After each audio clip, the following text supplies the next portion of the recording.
Pak Agus langsung meraih Aditya, lalu menggendongnya. Ia sangat bahagia karena kini dapat mendekap cucu yang selama ini ia harapkan. Bu Sandra yang menyaksikan hal itu menitikkan air mata. Tiara kesal karena Aditya tidak memedulikan panggilannya, tetapi justru kini berada dalam dekapan Pak Agus. Ia pun menaruh apa yang ia bawa ke atas meja, lalu menghampiri mantan mertuanya yang sedang berdiri di depan teras rumah orang tuanya. Kembalikan anak Tia, Pi. Tiara mengulurkan tangannya ke arah Aditya. Izinkan Papi mendekap Adit, nak. Sudah lama Papi mendambakan hal ini, menggendong cucu kandung Papi sendiri. Pak Agus memberikan penjelasan dengan lembut kepada Tiara. Sejak dulu, ia selalu sayang kepada mantan menantunya tersebut. Tiara akhirnya terdiam. Ia tidak dapat menolak permintaan Pak Agus. Ia pasrah, karena akhirnya keluarga sang mantan mertua pun mengetahui status Aditya yang merupakan anak kandung Bayu. Bu Sandra tidak sabar ingin segera memeluk cucu yang sudah lama dinantikan. Ia pun meraih Aditya dari dekapan suaminya, lalu menggendongnya. Ia mencium Aditya secara bertubi-tubi dengan perasaan haru.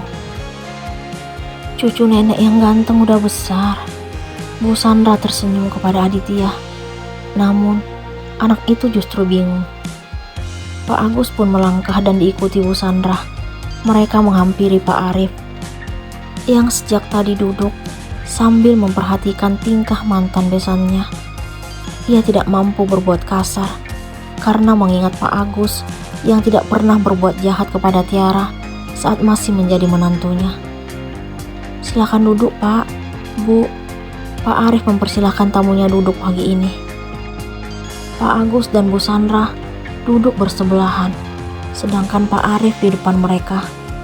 Bu Sandra sangat terharu melihat sikap mantan besannya yang tidak menaruh dendam sama sekali, tetapi justru menyambut kedatangan mereka dengan baik dan ramah. Suguhin teh untuk tamu kita, nak, pinta Pak Arif kepada Tiara. Baik, iya. Tiara pun beranjak memasuki rumah untuk memenuhi permintaan ayahnya. Bu Laras yang sedang berada di dapur sangat heran melihat Tiara kembali menghidangkan teh, padahal sebelumnya sudah menyuguhkan kepada Pak Arif. Ia pun penasaran. Teh untuk siapa, sayang? Tanya Bu Laras kepada Tiara. Orang tua Mas Bayu, Bun, jawab Tiara dengan nada datar. Apa? Mereka masih berani menginjakan kaki di rumah ini? Bu Laras sangat terkejut. Teh yang baru ia seruput tersembur dari mulutnya setelah mendengar jawaban Tiara. Bu Laras merasa kesal dan tidak suka dengan orang yang Tiara sebutkan. Ia masih sangat ingat seperti apa penghinaan Bu Sandra terhadap Tiara karena dianggap tidak dapat memberikan keturunan. Ia pun langsung beranjak menuju teras depan rumahnya.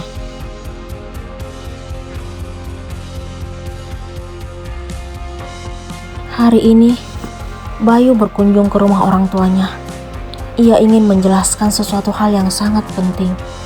Namun, saat tiba di tempat tujuan, Satpam mengatakan kalau ayah dan ibunya sedang keluar. Papi dan Mami kemana, Pak? Tanya Bayu kepada Satpam tersebut. Kata bapak mau ke rumah orang tua Neng Tiara. Apa? Bayu sangat terkejut. Ia pun segera melajukan kendaraan roda 4 miliknya menuju rumah mantan mertuanya.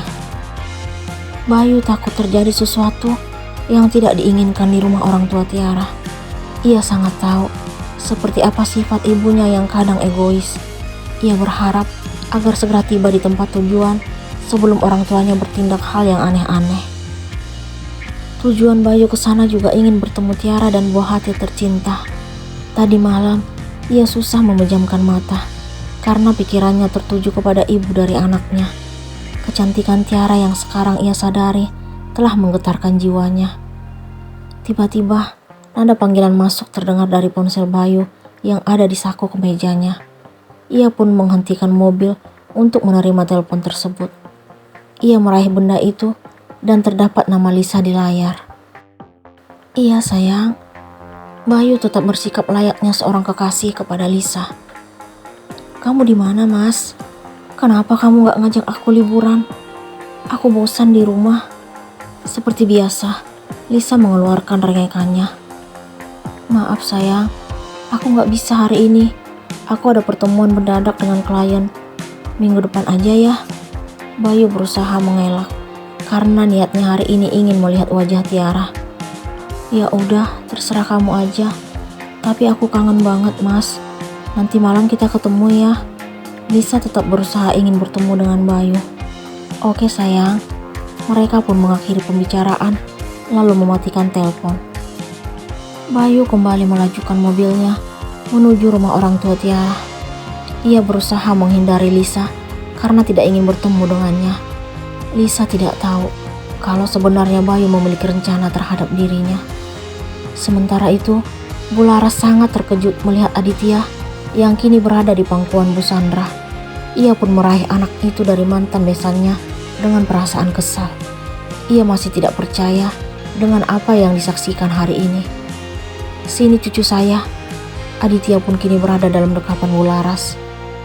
Kami minta maaf karena sudah lancang bertamu ke rumah ibu. Pak Agus menyatukan kedua telapak tangannya di depan Bularas. Apa tujuan kalian ke rumah saya? Tanya Bularas kepada Bu Sandra. Ingin bertemu dengan cucu kami, jawab Bu Sandra. Apa? Cucu? Selama ini kemana aja? Saat anak saya hamil, anak Anda peduli nggak? Saat anak saya membutuhkan dukungan seorang suami, anak Anda ada nggak? Sama sekali nggak. Dengan seenaknya sekarang mengakui Adit sebagai cucu kalian. Kalian nggak punya rasa malu. Bularas pun membawa Aditya memasuki rumah. Tiara membawakan 2 cangkir teh untuk Pak Agus dan Bu Sandra. Ia tidak dapat melarang ibunya untuk tidak bersikap kasar kepada kedua orang tua Bayu. Ia sangat mengerti seperti apa hati seorang ibu melihat anaknya disakiti. Tia, Mami ingin ngomong sebentar saja. Bu Sandra meraih tangan Tiara. Maaf Mi, sepertinya tidak ada lagi yang perlu dibicarakan. Biarkan Tia yang membesarkan Adit. Dia juga sudah memiliki ayah yang sangat sayang padanya. Tiara memberikan penjelasan kepada Bu Sandra. Ada apa sayang? Arya pun berdiri di depan pintu masuk sambil menggendong Arga. Tiara langsung melepaskan genggaman Bu Sandra lalu menghampiri Arya. Ia berusaha menyembunyikan kesalahpahaman yang terjadi di antara mereka di depan orang tua Bayu. Maaf Mas, mereka mantan mertuaku. Tiara langsung berdiri di samping Arya. Mereka ada perlu apa kesini sayang? Tanya Arya. Mereka ingin bertemu Adit Mas. Kenapa sekarang baru sadar? Selama ini kemana aja? Apakah bapak dan ibu pantas jadi kakek dan nenek untuk Adit? Arya melihat ke arah Pak Agus dan Bu Sandra. Sangat pantas, karena kenyataannya orang tuaku kakek dan nenek Adit. Tiba-tiba Bayu menjawab pertanyaan Arya. Ia telah tiba di rumah orang tua Tiara. Sungguh sangat hebat. Saat tidak butuh dicampakkan, lagi butuh dicari. Setega itu kalian terhadap istriku. Arya sangat kesal melihat kedatangan Bayu. Kami sama sekali tidak ada niat untuk merebut Adit. Hanya ingin bertemu. Itu saja. Kami juga berhak atas dia karena anak itu penerus keluargaku. Bayu memberikan penjelasan. Aku tidak mau tahu tentang niat dan tujuan kalian. Satu hal yang pasti, kedatangan kalian ke sini telah memaksa istriku mengingat kembali apa yang kalian lakukan dulu. Jadi, aku mohon, jangan ganggu kehidupan Tiara lagi. Dia sudah memiliki pilihannya sendiri. Arya akhirnya mengatakan apa yang seharusnya ia lakukan. Sudah Mas, kita masuk sekarang. Tiara memberikan isyarat kepada Arya. Saat Tiara hendak melangkah, ia terpeleset karena tapak sendalnya licin. Ia pun hilang kendali dan hampir terjatuh.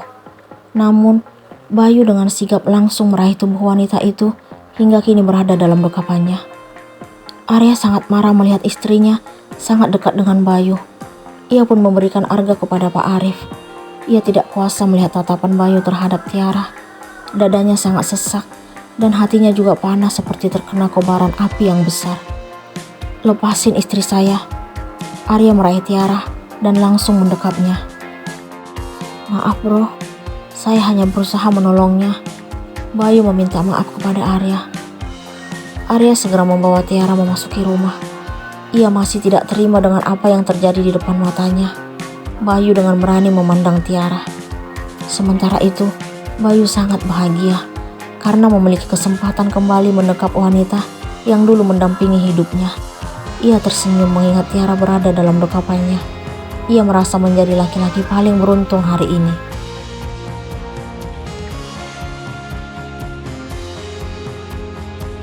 Lisa curiga melihat sikap Bayu akhir-akhir ini. Sangat jarang menghubungi dirinya. Kalau ditelepon, selalu menghindar, lalu mengakhiri pembicaraan. Ia tidak ingin rencananya gagal karena perubahan Bayu.